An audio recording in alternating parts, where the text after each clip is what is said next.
কেমন আছেন সবাই? আশা করি ভালো আছেন। আজকের ভিডিওটি একদম শেষ অবধি দেখবেন, কারণ এতে আছে কিছু চমকপ্রদ মুহূর্ত। মাঝপথে যদি চলে যান তবে সত্যিই অনেক মজা মিস করবেন। ভিডিওটি যত এগোবে ততই নতুন কিছু দেখতে পাবেন। দেরি না করে চলুন শুরু করি। সেদিন সন্ধ্যায় যখন দুলাভাই আমাদের বাসায় আসছিল, তখন আমি একেবারেই ভাবতে পারিনি রাতটা এমনভাবে গড়িয়ে যাবে। আমি বসেছিলাম বারান্দায়, গরম বাতাস বইছিল, চারপাশে অন্ধকার নামছিল। মা বাবা তখন গ্রামে ছিলেন, বাসায় আমি আর আপু ছাড়া আর কেউ ছিল না। কিন্তু আপু হঠাৎ এক বান্ধবীর বাসায় চলে গেল বলে ঘরে শুধু আমি আর দুলাভাই থেকে গেলাম। আমি ভেবেছিলাম একসাথে বসে গল্প করব, খাওয়া যাওয়া করব, তারপর সে তার রুমে যাবে আর আমি আমার রুমে। কিন্তু ঘটনার শুরুটা হলো যখন দুলাভাই বারবার আমার দিকে এমনভাবে তাকাচ্ছিল যেন তার চোখের ভেতর কিছু লুকানো আছে। আমি চুপচাপ রান্নাঘরে ঢুকে ভাত গরম করছিলাম। হঠাৎ সে পিছন থেকে এসে বলল, শালি, তুমি খুব ক্লান্ত লাগছ, সারাদিন পড়াশুনো করো আর ঘরের কাজও করো। আমি হেসে বলেছিলাম, এগুলো তো অভ্যাস হয়ে গেছে। কিন্তু তখনই মনে হলো তার কণ্ঠস্বরের ভেতর অদ্ভুত এক কোমলতা আছে। আমি ভাত আর তরকারি টেবিলে দিলাম, সে আমার সামনে বসল। খেতে খেতে বারবার আমার দিকে তাকাচ্ছিল। আমি চোখ নামিয়ে রাখছিলাম, কারণ দুলাভাইয়ের চোখের ভেতর এক ধরনের তীক্ষ্ণ দৃষ্টি ছিল যা আমার বুক ধুকপুক করাচ্ছিল। আমি বললাম, খাওয়ায় মন দাও। সে হেসে বলল, আমি মন দিচ্ছি, তবে তোমার দিকে তাকালেই মন আরও ভালো হয়ে যায়। আমি কিছুক্ষণ চুপ করেছিলাম, তারপর বললাম, এসব কথা ঠিক না, তুমি আমার দুলাভাই, এসব মানায় না। সে বলল, কথা বললেই যদি একটু সমস্যা হয় তবে না বলি, কিন্তু আমার চোখ তো আটকাতে পারি না। আমি ভিতরে ভিতরে শিউরে উঠছিলাম, কারণ বুঝতে পারছিলাম সে অন্য কিছু ভাবছে। রাত বাড়তে লাগলো। খাওয়া শেষে আমি বাসন মাজছিলাম, হঠাৎ সে রান্নাঘরে এসে দাঁড়ালো। খুব কাছে দাঁড়ানোতে আমার শ্বাস আটকে যাচ্ছিল। সে বলল, শালি, একটু গল্প করি? আমি বললাম, এখন দেরি হয়ে গেছে, কাল কথা হবে। কিন্তু সে বলল, আজকেই তো সুযোগ, আপু নেই, বাসা ফাঁকা। আমি ভয় পেয়েছিলাম, তবে একই সাথে কৌতূহল হচ্ছিল, কি বলতে চাইছে সে। আমি হাত মুছে তার দিকে তাকালাম। সে বলল, তোমাকে অনেক কিছু বলার ছিল, কিন্তু কখনো বলার সাহস পাইনি। আমি জিজ্ঞেস করলাম, কেমন কথা? সে এক মুহূর্ত চুপ করে থেকে বলল, তোমার সাথে থাকলে মনে হয় আমি অন্য এক জগতে চলে যাই। আমি বললাম, এসব ভুল বোঝাবুঝি, তোমার এমন ভাবা উচিত না। সে বলল, আমি চেষ্টা করি কিন্তু পারি না। তোমার হাসি, তোমার চোখ সবসময় আমাকে টানে। আমি আর কিছু বলতে পারছিলাম না। রান্নাঘর থেকে বেরিয়ে নিজের রুমে ঢুকে দরজা লাগিয়ে দিলাম। কিন্তু দরজার বাইরে দাঁড়িয়ে সে আবার বলল, আমি জানি তুমি রাগ করেছ, কিন্তু এটা আমার অনুভূতি। আমি সারাদিন চুপ থাকতে পারি, কিন্তু আজ রাতে নীরবতা আমাকে কিছু বলতে বাধ্য করছে। আমি বিছানায় বসে কাঁপছিলাম, একদিকে ভয়, আরেকদিকে এক অদ্ভুত অচেনা টান। বুঝতে পারছিলাম না কি করব। কিছুক্ষণ পর দরজায় নক হলো। সে বলল, শালি, দরজা খোলো। আমি ভেতর থেকে উত্তর দিলাম, এখন না, ঘুমোতে চাই। সে বলল, ঠিক আছে, কিন্তু মনে রেখো, আমি তোমাকে একদিনও উপেক্ষা করতে পারিনি। আমি চুপ করে কান পাতলাম, শুনলাম তার পায়ের শব্দ দূরে সরে যাচ্ছে, তবুও বুকের ভেতর ধুকপুকানি থামছিল না।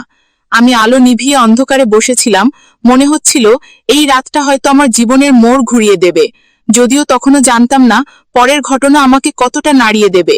আমি শুধু ভাবছিলাম, এভাবে কি সম্পর্কের সীমা টিকে থাকবে নাকি ভেঙে যাবে। রাত তখন আরো গভীর হচ্ছিল, বাইরে ঝিঝি পোকা ডাকছিল।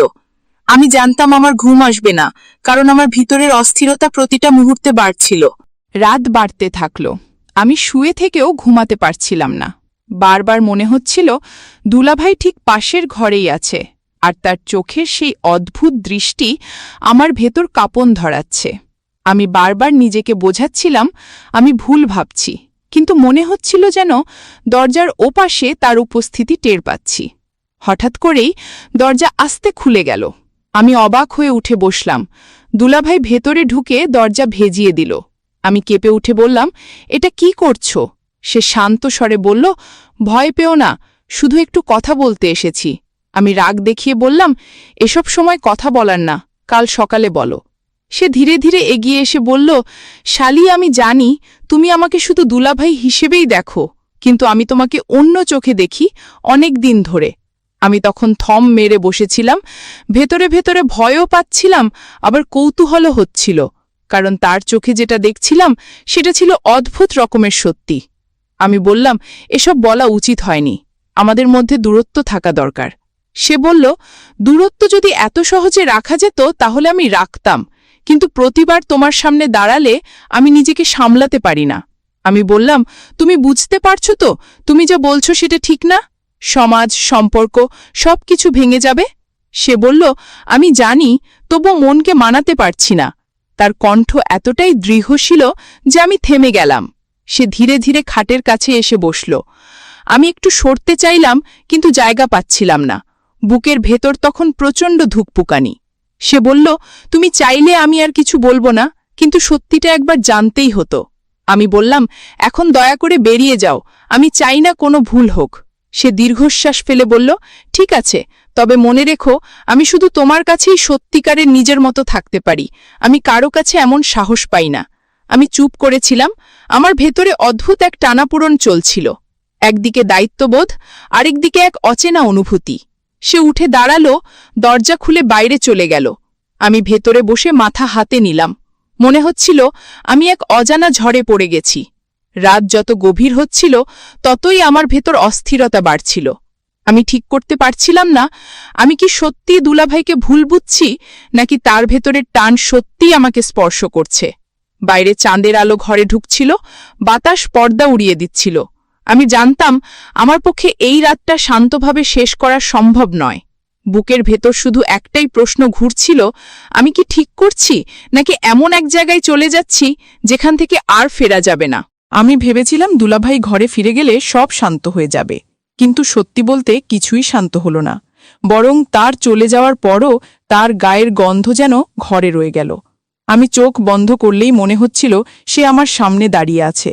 আমি বারবার নিজেকে বোঝাচ্ছিলাম এটা ভুল, কিন্তু মন একদমই শুনছিল না। আমি বিছানায় এপাশ ওপাশ করছিলাম। ঠিক তখনই বাইরে থেকে হালকা পায়ের শব্দ পেলাম। মনে হলো সে আবারও ফিরে আসছে। আমার বুক ধরফর করতে লাগল। দরজা খোলেনি, তবুও মনে হচ্ছিল সে কাছে দাঁড়িয়ে আছে। আমি উঠে গিয়ে দরজার কাছে দাঁড়ালাম। বাইরে নিঃশব্দ, শুধু বাতাসের শব্দ।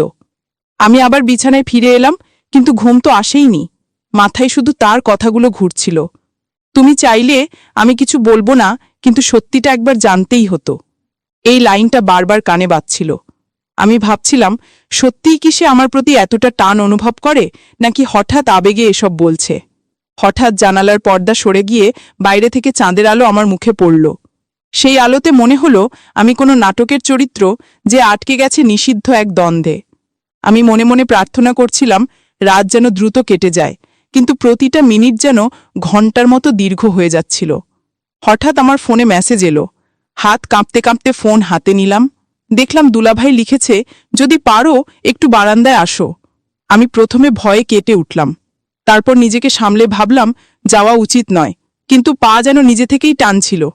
আমি আস্তে করে দরজা খুলে বারান্দায় গেলাম। সেখানে দাঁড়িয়ে সে চাঁদের আলোয় আমার দিকে তাকিয়েছিল। তার চোখে ভয় আর আকুলতা মিলেমিশে ছিল। আমি বললাম, তুমি কেন এমন করছো? সে ধীরে বলল, কারণ আমি আর অভিনয় করতে পারছি না। আমি ভাবলাম, যদি এই মুহূর্তে আমি ফিরে যাই তবে হয়তো সবকিছু সহজ হয়ে যাবে, কিন্তু আমার ভেতরের কৌতূহল আমাকে থামিয়ে দিল। আমি দাঁড়িয়ে রইলাম। সে বলল, শালি, আমি জানি তুমি হয়তো আমাকে ঘৃণা করবে, কিন্তু তোমাকে ছাড়া আমার দিন কাটে না। আমি বললাম, এসব ভুল। তবু আমার গলা কেঁপে যাচ্ছিল। সে ধীরে ধীরে এগিয়ে এলো। আমি পিছিয়ে দেয়ালে ঠেকলাম। আমাদের মাঝে আর কোনো ফাঁক রইল না। আমি চোখ নামিয়ে ফেললাম। বুকের ভেতর কাঁপন থামছিল না। সেই মুহূর্তে মনে হচ্ছিল সীমারেখা একদম ভেঙে পড়েছে। আমি শুধু ফিসফিস করে বললাম, ফিরে যাও দয়া করে। সে কিছুক্ষণ থেমে আমার দিকে তাকিয়ে রইল। তারপর দীর্ঘশ্বাস ফেলে বলল, ঠিক আছে, তবে জেনে রাখো, আজ তোমার চোখ আমাকে সব বলে দিয়েছে। আমি চমকে উঠলাম, কারণ সত্যিই আমি চোখ নামালেও আমার ভেতরের দ্বন্দ্ব হয়তো তার চোখে ধরা পড়েছিল। সে ধীরে ধীরে সরে গেল। আমি আবার ঘরে ঢুকে দরজা বন্ধ করলাম, কিন্তু এবার ঘরের নিস্তব্ধতা আরও ভারী হয়ে এলো। মনে হচ্ছিল আমি শুধু একা নই, আমার সাথে তার দৃষ্টি, তার কণ্ঠ, তার অদ্ভুত স্বীকারোক্তি আমাকে ঘিরে আছে, আর আমি কিছুতেই সেখান থেকে পালাতে পারছি না। সেই রাতের পর আমি ভেবেছিলাম সবকিছু হয়তো শেষ হয়ে গেছে, কিন্তু পরের দিন যখন সকালে ঘুম ভাঙল তখনও মনে হচ্ছিল তার দৃষ্টি আমার চোখের ভেতর গেঁথে আছে। আমি আয়নার সামনে দাঁড়িয়ে নিজের মুখ দেখছিলাম। মনে হচ্ছিল আমি আর আগের আমি নেই।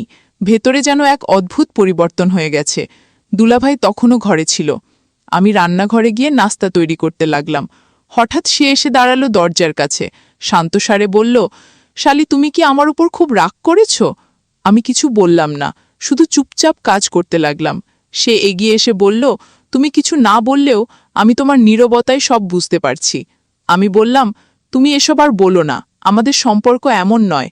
সে দীর্ঘশ্বাস ফেলে বলল, আমি জানি, কিন্তু হৃদয় কখনো সম্পর্কের নিয়ম মানে না। আমি মাথা নিচু করে বললাম, তুমি জানো না আমি কেমন অবস্থার ভেতর দিয়ে যাচ্ছি। সে বলল, জানি, আর সেজন্যই বারবার তোমার সামনে আসছি। আমি বললাম, তুমি কি বুঝতে পারছো এটা কত বড় ভুল? সে বলল, হ্যাঁ বুঝি, কিন্তু তবুও তোমার চোখ আমাকে থামতে দেয় না। আমি চুপ করে দাঁড়িয়ে রইলাম। রান্নাঘরের ভেতরে নিস্তব্ধতা নেমে এলো, শুধু চুলার আগুনের শব্দ হচ্ছিল। আমি মনে মনে ভাবছিলাম, যদি সত্যিই আমি দৃঢ় হতে পারতাম, তবে হয়তো তাকে এভাবে আমার কাছে আসতে দিতাম না। কিন্তু কেন জানি না আমার পা শক্ত হচ্ছিল না। আমি একসময় রান্না শেষ করে টেবিলে রাখলাম। সে আমার সামনে চেয়ারে বসল। দুজনেই নাস্তা করছিলাম, কিন্তু কথা হচ্ছিল না। হঠাৎ সে বলল, তুমি চাইলে আমি আর আসব না, কিন্তু প্রতিশ্রুতি দাও একবার শুধু সত্যি করে আমার চোখের দিকে তাকাবে। আমি কেঁপে উঠে বললাম, কেন বারবার এমন কথা বলছো? সে বলল, কারণ আমি চাই তুমি নিজেই অনুভব করো তোমার ভেতরে কি চলছে। আমি কোনো উত্তর দিলাম না, শুধু মাথা নিচু করে খেয়ে যাচ্ছিলাম। কিন্তু সত্যি বলতে, তার প্রতিটি কথা আমার ভেতর ঝড় তুলছিল। নাস্তা শেষে আমি নিজের রুমে চলে গেলাম। দরজা ভেজিয়ে বিছানায় শুয়ে রইলাম। জানালার ফাঁক দিয়ে আলো ঢুকছিল। আমার চোখ বন্ধ হয়ে আসছিল, কিন্তু ঘুম আসছিল না। মাথার ভেতর শুধু সেই কথা ঘুরছিল, হৃদয় কখনো সম্পর্কের নিয়ম মানে না।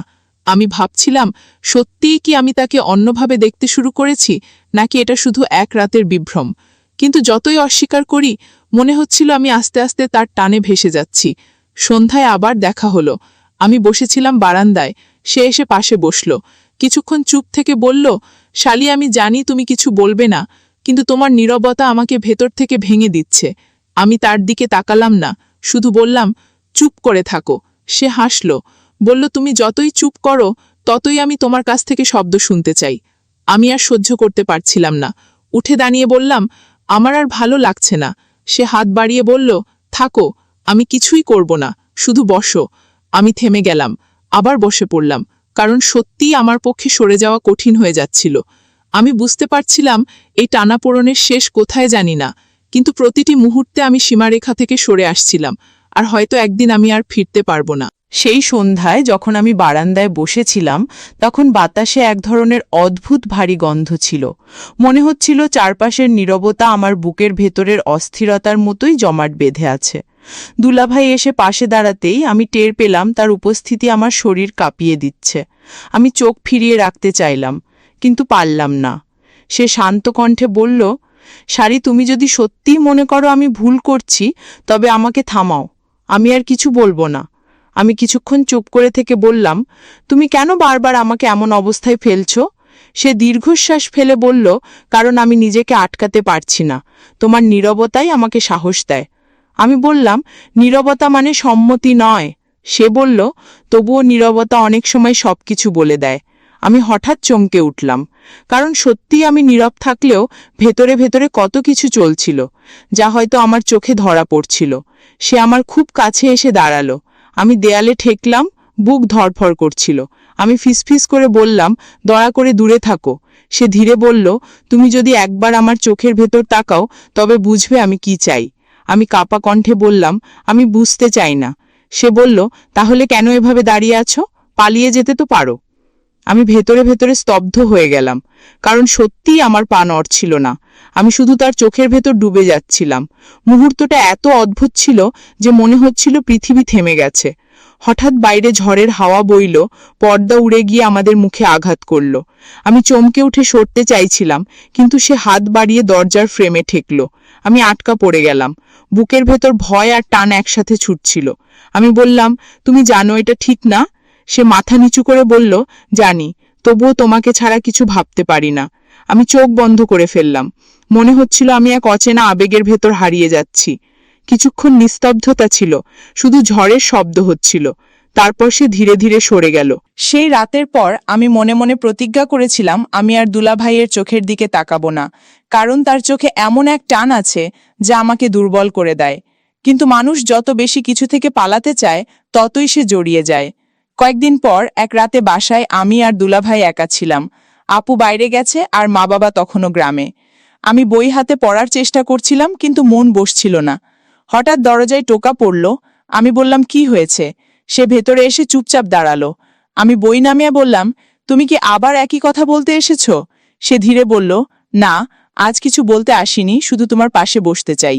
আমি বললাম, এটা কি ঠিক হবে? সে মৃদু হেসে বলল, ঠিক ভুলের হিসাব করলে হয়তো কিছুই বাকি থাকবে না। আমি শুধু চাই তুমি জানো আমি কেমন অনুভব করি। আমি চুপ করে রইলাম।